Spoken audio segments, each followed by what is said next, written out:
来，起来吧，起来吧，来吧，来这回来，啊，来这回来，起来了，起来了，看到你了，还在躲，拢起来，吼，4、5个拢比你这，来。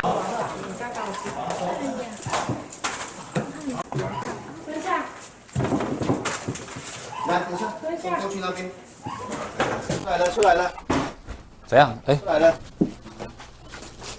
来了哈。啊，这是出来了啊！负责加一斤啊，负责2000只，专头2000只，半2000只就对了。后续还有吗？有一包很里面呢。要从这边拿吗？都要拿。他的主机有看到吗？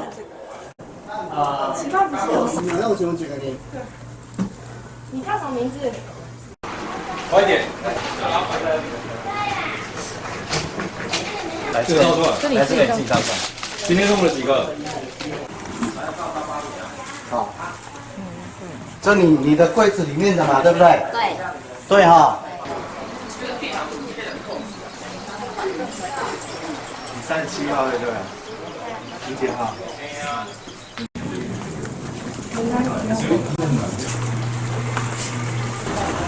后面。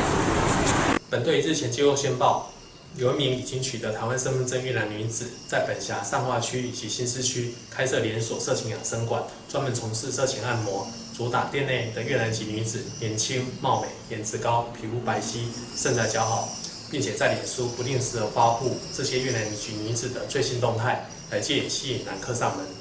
本队接获线报之后，立即报请台湾台南地方检察署检察官指挥，经过数位的跟监搜证，见实际成熟，会同法务部调查局、台南市调查处、台南市政府警察局上化分局同步执行搜索，现场查获2名男客正在从事性交易，并带回黎姓主嫌以及合伙的同居人，店内其他9名越南籍女子，还有3名在场男性客人。经过本队调查，黎姓主嫌是有计划性的招揽越南同乡女子来台从事色情，并协助这些越南籍女子代办来台签证的手续，还先行借贷金钱，再以这些越南籍女子来台从事色情按摩所赚取的金钱分次偿还，每次抽取新台币500元，还要另外额外的扣取住宿费及水电费，更主打店内年轻貌美的女子作为店内的红牌，来获得大量好评之后，那上门的男客也络绎不绝。李姓主嫌为了规避查缉，还特别租下养生馆隔壁的透天厝林宅，供越南籍女子躲藏，并在每间按摩房间里面装设电视荧幕，藉由监视录影镜头来躲避临检。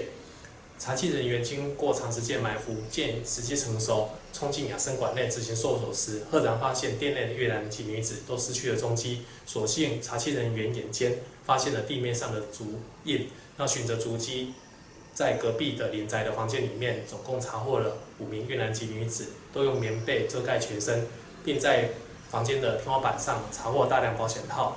那经移送案经台湾台南地方检察署检察官于109年1月底侦查终结，予以起诉。